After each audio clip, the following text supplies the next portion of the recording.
Everyone, this is Sujit Singh और ये जो सीरीज़ है वो सीरीज़ है बायोमोलिक्यूल्स चैप्टर की और ये इस सीरीज़ का 9th वीडियो है। और यहाँ पर हम बहुत इम्पॉर्टेंट टॉपिक्स के बारे में बात कर रहे हैं और ये टॉपिक्स आपको क्लास 12th में भी हेल्प करेंगे और नीट के एग्ज़ाम्स में भी बहुत ज़्यादा हेल्प करेंगे, क्योंकि बच्चे बायोमोलिक्यूल्स में जो भी आप टॉपिक पढ़ रहे हैं अभी तक, इन टॉपिक्स का बहुत इम्पॉर्टेंट रोल है आपके दूसरे चैप्टर्स की मैकेनिज्म और पाथवे को अंडरस्टैंड करने में। जैसे फॉर एग्जांपल हमने बायोमोलिक्यूल्स में ग्लूकोज के स्ट्रक्चर्स को देखा कि वहाँ पर पेंटोज शुगर और हेक्सोज शुगर हैं। तो हेक्सोज शुगर का जो फॉर्म है बच्चे, वो इंपॉर्टेंट रोल प्ले करेगा आपके ग्लाइकोलाइसिस प्रोसेस को अंडरस्टैंड करने में, और राइबोज शुगर या डीऑक्सीराइबोज शुगर जो पेंटोज शुगर की हम बात करते हैं वो आपको हेल्प करेगा न्यूक्लिक एसिड मीन्स डीएनए और आरएनए के स्ट्रक्चर्स को समझने में। और ये बहुत इंपॉर्टेंट चैप्टर है बच्चे, क्लास 12 का एक चैप्टर है मॉलिक्यूलर बेसिस ऑफ इनहेरिटेंस। अगर आपको बायोमोलिक्यूल्स बहुत अच्छे से क्लियर है तो वो चैप्टर बहुत आपको आसान लगेगा, बहुत इजी लगेगा। और मोस्टली होता ही है बच्चे कि जिन बच्चों का बायोमोलिक्यूल्स चैप्टर बहुत अच्छे से क्लियर नहीं है तो वो क्लास 12 के बहुत सारे चैप्टर्स को समझ नहीं पाते हैं और उनको वहाँ पे प्रॉब्लम होती है। तो बायोमोलिक्यूल बहुत इजी सब्जेक्ट है, अगर आप उसको एटलीस्ट 1 से 2 बार पढ़ो, स्ट्रक्चर्स को ड्रॉ करो, प्रैक्टिस करो और जो कॉन्सेप्ट्स है ना उसको अच्छे से समझो। तो चलो स्टार्ट करते हैं आज का जो टॉपिक है। इससे पहले मैं सभी को रिक्वेस्ट करूंगा बच्चे कि अगर आप मेरे चैनल पर नए हैं तो मेरे चैनल को सब्सक्राइब कीजिए, बेल आइकन को हिट कीजिए।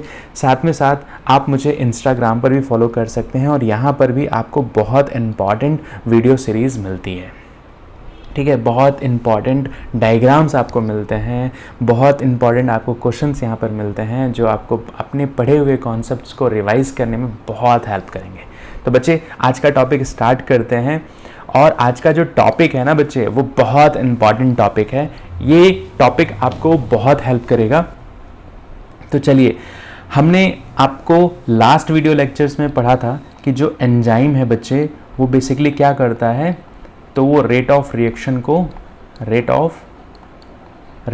को क्या कर देता है बच्चे, इंक्रीज कर देता है। तो क्वेश्चन यहाँ पर अराइज ये होता है बच्चे कि ये जो रेट ऑफ रिएक्शन है जो इंक्रीज हुई है वो किस तरीके से इंक्रीज हुई है। तो आप कह सकते हो कि how do enzyme brings about such high rate of chemical conversion। ये बात समझ में आई सभी को। अब देखो यहाँ पर इस टॉपिक के अंदर हम बेसिकली इन चीज़ों को फाइंड आउट करेंगे कि कैसे कोई एंजाइम सबस्ट्रेट को कन्वर्ट कर देता है प्रोडक्ट में, और इसके रेट की हम बात करेंगे कि सबस्ट्रेट जो है वो किस रेट में प्रोडक्ट में कन्वर्जन हो रहा है। हमने यहाँ पर एक समझा था कि जो रेट है बच्चे, अगर हम रेट को अंडरस्टैंड करें तो basically change in product concentration upon change in time, this is called as rate, ठीक है। मीन्स कितना नंबर ऑफ प्रोडक्ट जो है वो टाइम के हिसाब से चेंज हो रहा है विथ रिस्पेक्ट टू टाइम। तो बेसिकली यहाँ पर अगर आप इस चीज़ को समझो, हमने एक छोटा सा एग्जाम्पल पढ़ा था बच्चे कि जो कार्बोनिक एनहाइड्रेज हैं, means carbon dioxide plus H2O जो है वो बिना एंजाइम की प्रेजेंस में अगर बनता क्या है बच्चे, H2CO3। तो यहाँ पर 200 मॉलिक्यूल ऑफ कार्बोनिक एसिड्स बन रहे हैं बच्चे पर आर। तो ये क्या है, कार्बोनिक एसिड। और यहां पर एब्सेंस क्या है बच्चे, एंजाइम। लेकिन अगर यही रिएक्शंस हम देखें, carbon dioxide H2O water molecule किसकी प्रेजेंस में, एंजाइम की प्रेजेंस में अगर कार्बोनिक एसिड्स बनते हैं तो यहाँ पर अप्रॉक्सीमेटली 6 लाख मॉलिक्यूल फॉर्म होते हैं, वो भी पर सेकेंड में। तो यहाँ पर आप समझ सकते हैं कि यहाँ पर एंजाइम की प्रेजेंस में ऐसा रिएक्शन चल रहा है, तो यहाँ पर रेट क्या है, बहुत टाइम्स क्या हो गए, इंक्रीज हो गए। तो एंजाइम बेसिकली क्या कर रहा है, किसी भी रेट रिएक्शंस की, किसी भी केमिकल रिएक्शंस के रेट को ये क्या कर दे रहा है, इंक्रीज कर रहा है। तो ये क्या है, एक तरह के बच्चे केमिकल रिएक्शन है जो हम अंडरस्टैंड करते हैं एब्सेंस और प्रेजेंस, किसके प्रेजेंस में, एंजाइम के प्रेजेंस में। तो इसी चीज़ को अंडरस्टैंड करने के लिए हम यहाँ पर बात करते हैं बच्चे कि बेसिकली एंजाइम क्या रोल प्ले करता है। तो एंजाइम जो है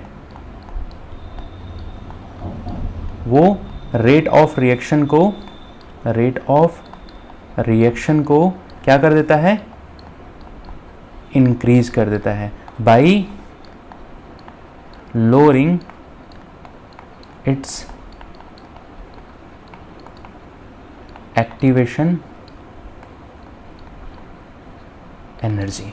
हमने ये अंडरस्टैंड किया है बच्चे कि यहाँ पर एंजाइम जो है एक स्पेसिफिक प्रोडक्ट से बाइंड करता है। एंजाइम पर क्या है, एक स्पेसिफिक बाइंडिंग साइट है जिसको हम बोलते हैं एक्टिव साइट, और उसी एक्टिव साइट्स पर आगे क्या बाइंड होता है, आपका सबस्ट्रेट, और क्या बना लेता है, एंजाइम सबस्ट्रेट कॉम्प्लेक्स। फाइनली ये एंजाइम सबस्ट्रेट कॉम्प्लेक्स में कन्वर्ट होता है एंजाइम प्रोडक्ट कॉम्प्लेक्स में, और एंजाइम और प्रोडक्ट को आपने आइसोलेट किया और प्रोडक्ट को आपने क्या कर लिया, प्यूरिफाई कर लिया। तो बेसिकली अगर मैं बात करूं तो ये रेट जो है वो K1 है, ये जो रेट है K2 है, और ये रेट क्या है बच्चे, K-1। तो यहाँ पर आप देख रहे हो कि एंजाइम ने रिएक्शन को क्या कर दिया, इंक्रीज कर दिया। और इंक्रीज कैसे कर रहे हैं, तो बेसिकली यहाँ पर एक्टिवेशन एनर्जी जो है उसको एंजाइम ने लो कर दिया। अब इस चीज़ को समझने के लिए अगर हम इस डायग्राम की हेल्प से अंडरस्टैंड करें तो बेसिकली आप ये समझेंगे, देखिए ट्रांजिशन स्टेट या ट्रांजिशन फेज दोनों एक ही टर्म है। एक्टिवेशन एनर्जी को हम EA से रिप्रेजेंट करते हैं, मींस एक्टिवेशन एनर्जी को हम किससे रिप्रेजेंट करते हैं, EA से रिप्रेजेंट करते हैं। अब देखिए होगा क्या कि यहाँ पर अगर हम बात करें तो जो Y एक्सिस है, इस Y एक्सिस पे हम पोटेंशियल एनर्जी मेंशन कर रहे हैं, और यहाँ पर X एक्सिस पर हम बेसिकली प्रोडक्ट को, means progress of reaction, X axis को हम अंडरस्टैंड करेंगे कितने टाइम में कितना प्रोडक्ट का फॉर्मेशन हो रहा है। तो अगर हम इस इक्वेशन को इस डायग्राम की हेल्प से, इस इक्वेशन को, इस एंजाइमेटिक रिएक्शंस के इक्वेशन को अगर हम इसे अंडरस्टैंड करें तो हम ये अंडरस्टैंड करेंगे बच्चे कि ये जो सबस्ट्रेट का कन्वर्जन एक स्पेसिफिक प्रोडक्ट में हो रहा है बच्चे, जिसमें अगर आप देखो तो activation energy without enzyme, means यहाँ पर एंजाइम क्या है, एब्सेंट है, और एक्टिवेशन एनर्जी विथ एंजाइम का मतलब है बच्चे कि यहाँ पर एंजाइम क्या है बच्चे, प्रेजेंट है। तो अगर मैं देखूं तो यहाँ पर सपोज ये जो एक्टिवेशन एनर्जी है E1 है, कंसीडर करके चलते हैं, और ये एक्टिवेशन एनर्जी E2 है। तो यहाँ पर आप देखोगे कि ये एक्टिवेशन एनर्जी जो है EA1 जो है वो बड़ा है किसके कंपैरिजन में, EA2 के कंपैरिजन में। क्यों, क्योंकि यहाँ पर इस रिएक्शंस में आप देख रहे हो कि एंजाइम की प्रेजेंस में प्रोडक्ट मॉलिक्यूल का फॉर्मेशन हो रहा है।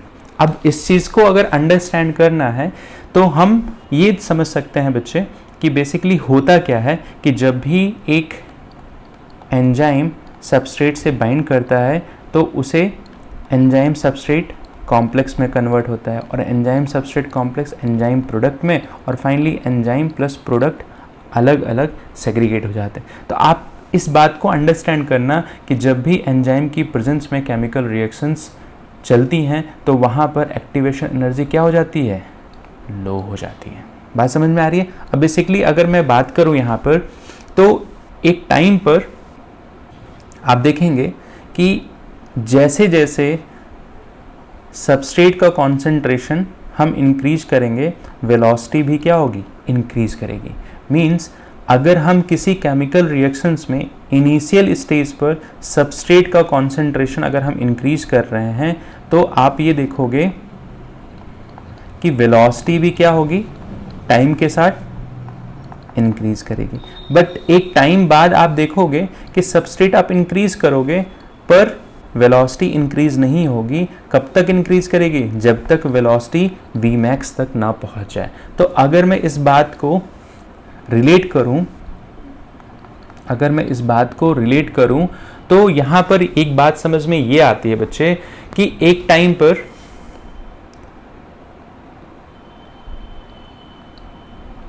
पर अगर मैं बात करूं बच्चे कि जो सबस्ट्रेट है, velocity of the enzyme reaction rise at first. अब ऐसा क्यों होता है? तो वहां पर आप इस एक्सप्लेनेशन को समझ सकते हो कि एंजाइम जो है, एंजाइम का जो नंबर है, या कह सकते हैं एंजाइम का जो मॉलिक्यूल है आर फ्यूअर देन सबस्ट्रेट। अब होगा क्या कि अगर आपके एक फ्लास्क के अंदर सपोज एंजाइम है, ठीक है, 100 मोल ऑफ एंजाइम है, और यहां पर आपने क्या ऐड किया? सबस्ट्रेट ऐड किया। यहां पर आपने क्या ऐड किया? सबस्ट्रेट ऐड किया। तो इनिशियल स्टेज में जब आप सबस्ट्रेट ऐड करेंगे तो यहाँ पर सबस्ट्रेट जैसे जैसे ऐड करेंगे रेट वेलोसिटी जो है वो इंक्रीज करेगी। जैसे ही सबस्ट्रेट मॉलिक्यूल सभी एंजाइम के साथ बाइंड कर जाएंगे तो कोई भी फ्री एंजाइम मॉलिक्यूल नहीं होगा। तो एक टाइम पर क्या होगा? सबस्ट्रेट आप बढ़ाते जाएंगे लेकिन वेलोसिटी वी मैक्स से ज़्यादा इंक्रीज नहीं करेगी। बात समझ में आ रही है? ऐसा क्यों हो रहा है? क्योंकि सारे एंजाइम के एक्टिव साइट जो है वो फुलफिल हो गई। बात समझ में आ रही है? तो यहाँ पर आप इस चीज़ को समझ सकते हैं कि इनिशियल स्टेज पर रिएक्शन का रेट इसलिए इंक्रीज करता है क्योंकि वहाँ पर एंजाइम का नंबर सबस्ट्रेट के नंबर से कम है। ठीक है? तो अगर मैं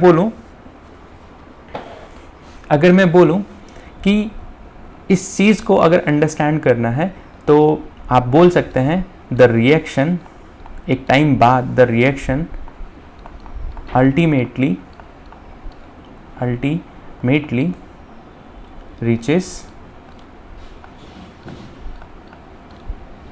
ऑफ वी मैक्स, और जैसे ही उस केमिकल रिएक्शंस का जो रेट है वो वी मैक्स को अगर अचीव कर लेगा उसके बाद रेट ऑफ रिएक्शंस कभी चेंज नहीं होगी जब तक आप एंजाइम की कॉन्सेंट्रेशन को ना बढ़ाएं। तो enzyme does not rise after the addition of substrate. ये बात समझ में आ रही सभी को?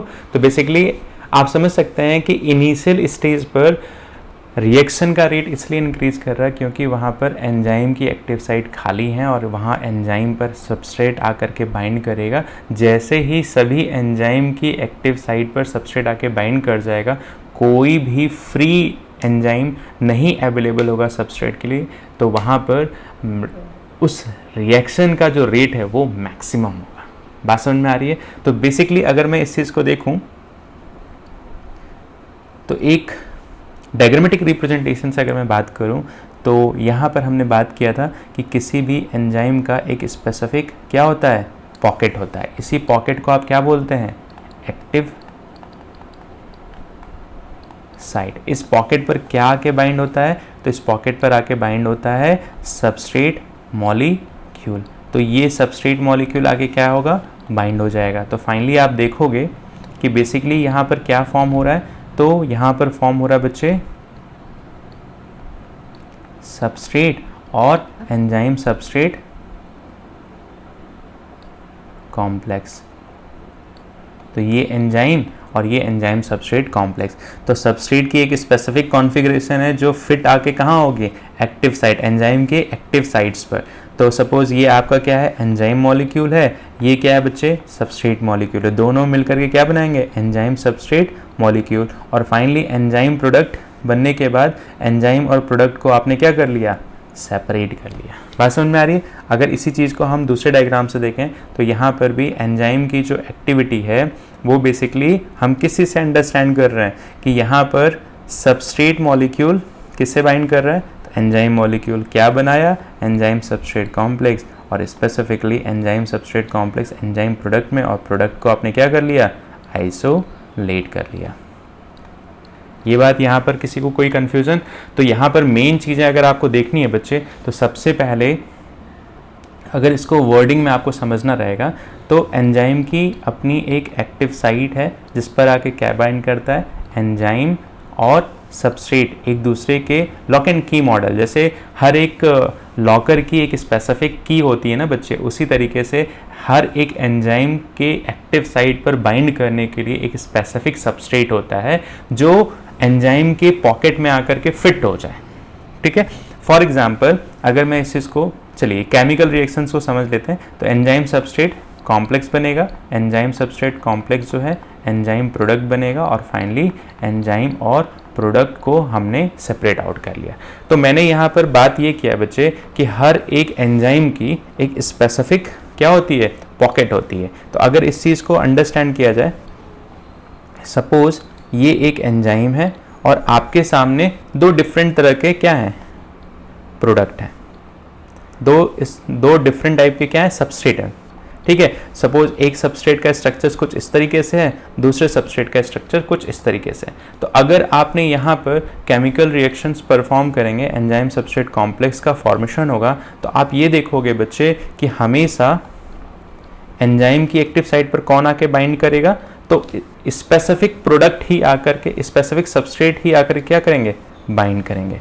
तो यहाँ पर ये सबस्ट्रेट ही बाइंड करेगा, क्यों, क्योंकि इसकी जो एक्टिव साइट है ना बच्चे वो स्पेसिफिक है, किसके लिए, एक स्पेसिफिक सबस्ट्रेट मॉलिक्यूल के लिए। और फाइनली ये एंजाइम सबस्ट्रेट कॉम्प्लेक्स जो है एंजाइम प्रोडक्ट में कन्वर्ट हो जाएगा, और एंजाइम प्रोडक्ट को हमने प्रोडक्ट प्लस एंजाइम को अलग अलग सेपरेट कर लिया, और इस एंजाइम को हमने दोबारा से क्या किया, रीयूज़ कर लिया, क्योंकि एंजाइम से हम दोबारा रीयूज़ कर सकते हैं ना बच्चे।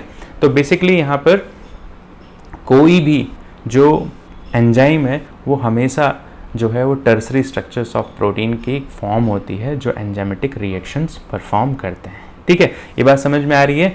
तो अगर मैं बोलूँ कि एक छोटी सी बात और यहाँ पर मैं मेंशन कर देता हूँ कि बेसिकली एंजाइम स्ट्रक्चर जो है,